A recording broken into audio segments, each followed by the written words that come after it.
Did you take my yogurt? Maybe. So it was you? Why is everybody always taking my stuff here? I was hungry. My name is on the yogurt. It says Shane's yogurt. I thought it said Sean. Sorry. So you don't eat Sean's yogurt? That's not okay. Okay, I'm sorry. Are you dealing with one of your episodes? Are you feeling really frustrated right now because of your low frustration tolerance? So many things in this world are causing me to feel so frustrated, especially you. Okay, you really have to learn to calm down. But luckily, today we're going to learn about different techniques to help you calm down. But maybe you leave or something? No. So wait, hold on. Okay, let me think. Maybe there's something I can do to help you calm down. So you don't want to hear me. So you don't want to hear me complain or frustrated. How about this? Ow, no. Stop being frustrated. No, Stop being frustrated. Stop it. No. Hey, I think he calmed down. It works.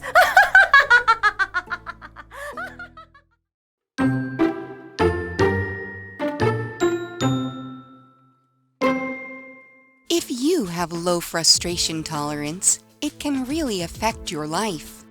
It can keep you from improving and from your goals. It can also make you doubt yourself.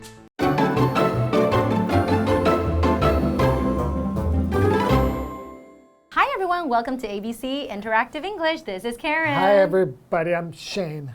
What are you doing, Shane? I don't feel frustrated. I feel very, very, very positive. Please don't hit me. Don't hit me. I'm sorry. Are you scared? No, I didn't want you to be scared of me. I just didn't want you to feel so frustrated. So you were just trying to help me by hitting me? Okay, guess that didn't work well. Not really. Okay, I guess today we're going to give you guys some real techniques on how to calm yourself down. Okay. But what are we learning about today? Today is part 2 of dealing with low frustration tolerance. So I'm going to learn to deal with it. And one way to deal with it is not have your friend hit you. That's not a way to deal with it. I'm sorry, that was not a good idea.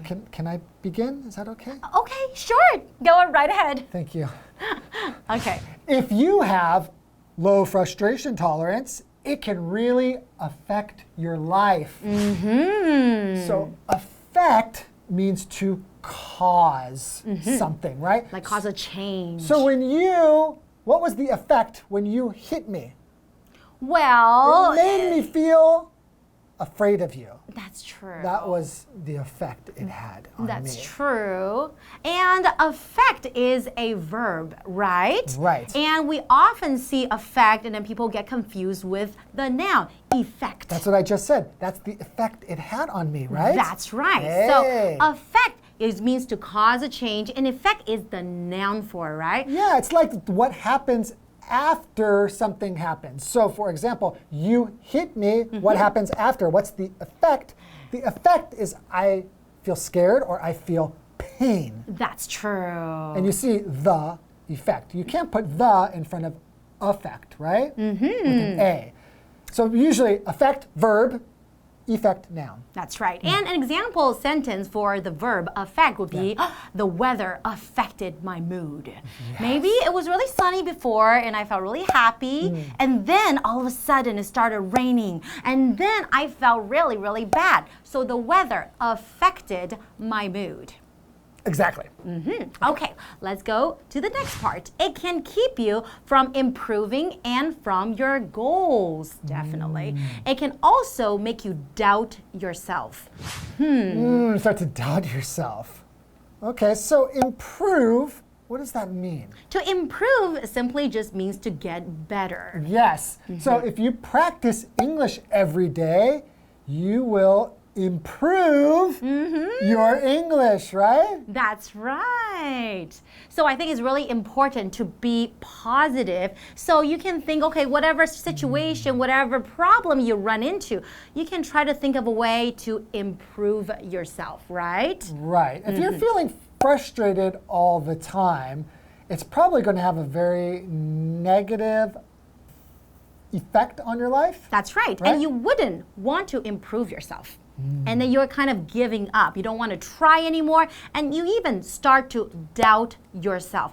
So doubt is another verb that we have as our next vocabulary word. It kind of just means that when you're doubting something, you don't believe in that anymore. Don't trust it. Exactly. So if you keep lying to me, after a while, everything that you tell me, I'm going to start to doubt. You are definitely right. And then especially when you're doubting yourself, that's even worse. That means you don't even trust yourself. You don't even believe in yourself anymore. That sounds really terrible because it's you. Exactly. Why do you not believe in yourself? Maybe you can doubt other people, but you shouldn't doubt yourself. Well, people with low frustration tolerance might have this problem because they're often not happy, they're often negative. So that's why in today's lesson, we want to learn about different techniques that we can do to help them. Yeah, I think I really want to improve myself. Yeah, and stop doubting yourself and then tell yourself that you can do it, right? Okay, I'm starting to feel very confident. That's good. I'm starting to not doubt myself anymore. I think we can do this. Okay, well, let's take a short break and we'll be back for more. Awesome.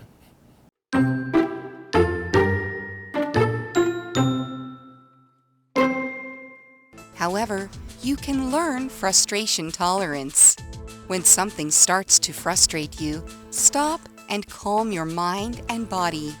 You can try counting to 10 or taking deep breaths.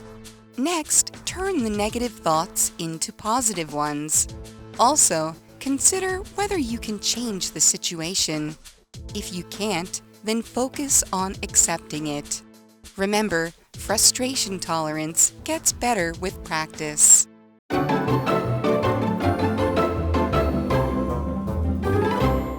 Welcome back, everyone. Okay, I said I'm starting to feel hopeful that I'm going to be able to change. I think you can. I'm starting to not doubt myself anymore. So I'm excited to learn some ways to improve yourself. Yeah, I can't wait to improve myself. That's awesome. And we're going to give you a lot of great techniques what you can use. Okay. Okay? Right. Okay, so let's start. Okay. So however, you can learn frustration tolerance. Okay, so I can learn how to be more tolerant about feeling frustrated, right? Okay. When something starts to frustrate you, stop and calm your mind and body. Okay, so when you feel frustrated, you want to calm your mind and body. Not just your body, but I think it's very important to calm your mind. What does it mean calm? Right here, when we say calm your mind and calm your body, we're using it as a verb, okay? Yeah. To be in a peaceful state of mind. Oh, right, because my mind, I feel right. when you're frustrated, you don't feel peaceful. You feel angry is not peaceful, right? That's right. You want that feeling of ease in your body. You want to go, All right, and if I feel calm, calm is also an adjective, right? That's right. Okay, if I start to feel calm, maybe the frustration will go away. What else can I do? What else can I do? You can try counting to 10 or taking deep breaths. So count is our next vocabulary word, and that's also a verb. And it's very important. Sometimes when your mind is very busy with a lot of negative thoughts, when you're counting, it kind of stops you from thinking about all the negative thoughts. It kind of, lets you focus again on something else. So count is go from like one number to the next. One, that's right. 2, 3. You are counting the numbers. 5, 6. Okay. So can you count from 1 to 10? So and try to calm your mind. So I need to count my breaths. Okay, so breathing is when I breathe in. So 1, 2, 3. Okay, count my breaths. Very good. But it says I need to take deep breaths. Yes. So when you're taking deep breaths, right here we're using it as an adjective. Deep is an adjective. So deep, when you're taking a deep breath, it's not like this. And that's it. You're taking like a longer breath. And then you let out your breath. So deep means like not short, That's not right. a little. It means like a lot or very long. So if I take a deep breath, it means a very long breath. Like. Very good. And then you'll let it out. Oh, really? You start to feel calm right away. Exactly. But deep can also mean like when you're in the ocean or swimming pool. Yeah. You can also talk about water being deep. Yeah. That means like there's a long distance, right? Not Yeah. shallow. Shallow means maybe it only goes up to your ankle, it goes up to your knee. But deep, maybe you cannot reach the bottom. Oh, okay. So if you go swimming in a deep pool, you need to be careful. Exactly. Okay, let's continue more. Okay. Next, turn the negative thoughts into positive ones. Aha. Okay. So we talked about negative thoughts, right? Negative means Exactly. you're thinking about the bad things that can happen. And we want to change them into positive ones. What are positive ones? Positive just means like good things. That's right. So I'm trying to think of a situation. Oh, okay. Like earlier, you ate my yogurt, right? That's so I'm right. having some very negative thoughts. But then I could think, well, maybe you were hungry and maybe you didn't eat your breakfast and I care about you. And also, I want to lose some weight, so now I'm not going to eat all those calories. So maybe now I can lose more weight, and now I'm thinking positive. And when you're thinking positive, it changes your feelings, and then you Yeah. feel better. I do feel a little bit better about the yogurt thing now. That's great. Okay. Yes. Okay. Also, consider whether you can change the situation. That's also another important one. Consider is our next vocabulary word, and that's also a verb. To consider, it means to think about something carefully.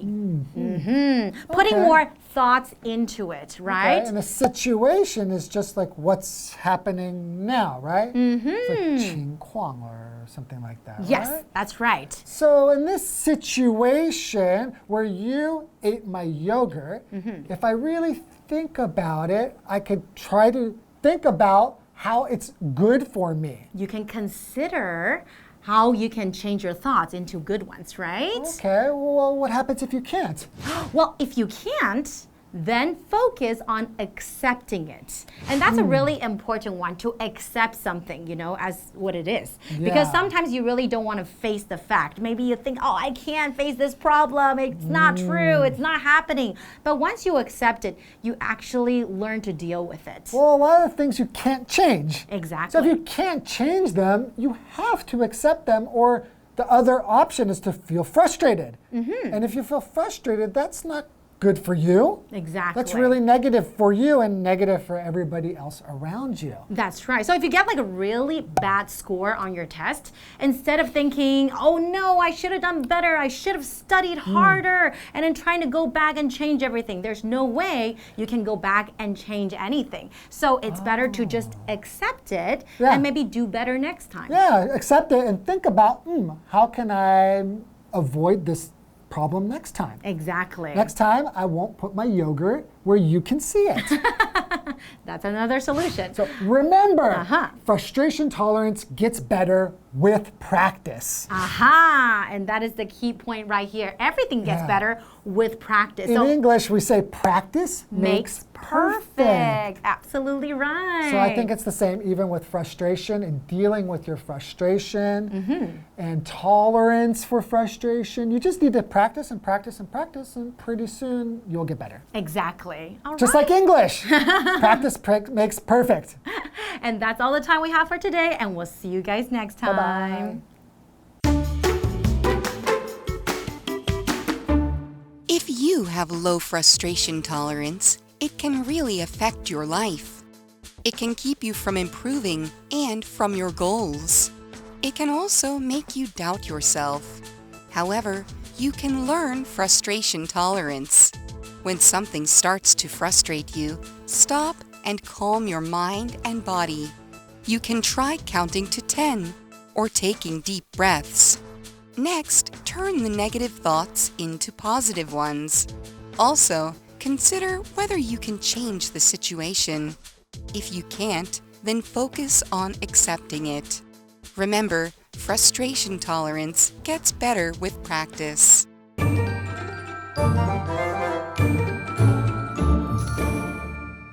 Hello， 大家好，我是 Stephanie。那我们今天从单字开始来看。第一个呢是 doubt， 动词，怀疑、不相信。I doubt if this pill works。我怀疑这种药有没有效。第二个单字呢是 calm， 动词，使冷静、平静。Freddie calms himself through the practice of yoga. Freddie 透过练习瑜伽让自己平静下来。第3个单字呢是 count， 动词，数或者是计数。Annie pointed her finger at the sky and counted the stars. Annie 用手指指着天空，数着星星。最后一个单字呢是形容词 deep， 深的。The swimming pool wasn't deep enough to dive in. 游泳池不够深，没办法跳水。好，那接下来我们进入文法的时间。第一个文法呢是 A keeps B from 加 VING 或者是名词 A 使 B 免于点点点。This life jacket will keep kids from drowning. 这个救生衣可以防止孩子溺水。这个例句 from 的后面呢放的是 VING， 接着我们看接名词的用法。Am I keeping you from your work? 我有使你免于工作吗？这听起来有点怪怪的，可是白话一点呢，它就是说我有打扰到你工作吗？那我们的第2个重点呢是 whether 加主词再加动词，是否点点点。Whether 呢它是连接词，表示是否，它的功能是引导后面的名词子句，像是 It's 8 p.m. I'm wondering whether I should have another cup of coffee. 现在是晚上8点，我在想是否应该再喝一杯咖啡。那第3个重点呢是 focus on， 专心集中注意力。Focus 是动词，集中精神或注意力。这个片语后面可以接动名词或者是名词，像是 Focusing on your breathing is the most important thing when you exercise. 运动的时候专注于呼吸是最重要的事情。另外 focus on 也可以解释成特别关注，着重某个主题、议题等等。比如说 The meeting focuses on the rights of same-sex couples. 这场会议的重点是同性伴侣的权利。那我们的讲解就到这里 See you!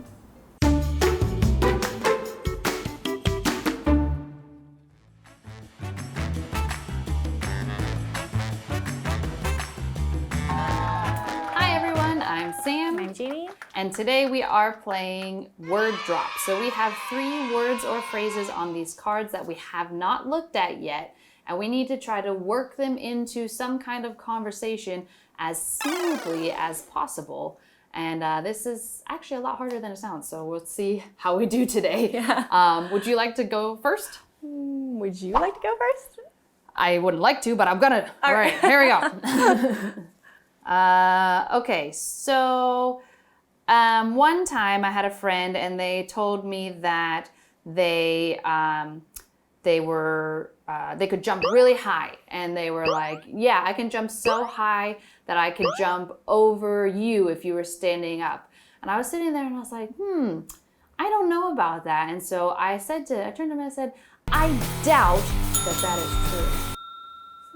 I don't know exactly what they were jumping over, but I must say if it was something really high, you should really be careful, right? Because it can be dangerous depending if you're jumping over. Sure, if it's just like a little small pillow, that's not too bad. But if it's like a flaming pit, that's very dangerous, right? So I think beforehand, people would be nervous and you would need to calm them down.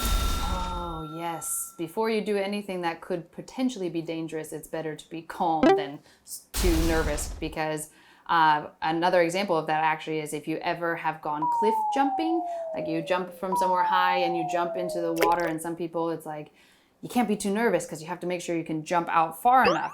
But you also have to make sure that you've checked the water and you've checked that it is deep enough.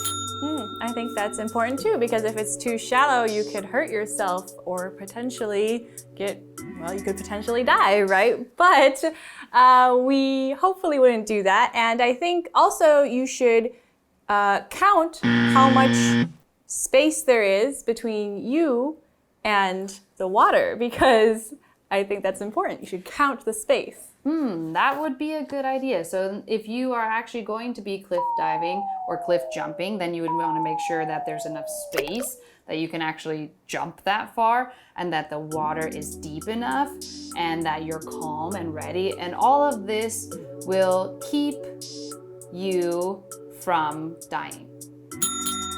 That is true. Yeah, I think that's really important. And I think when doing things like that, we need to focus on not dying.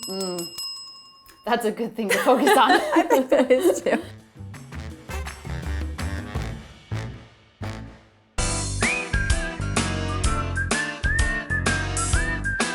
See you next time.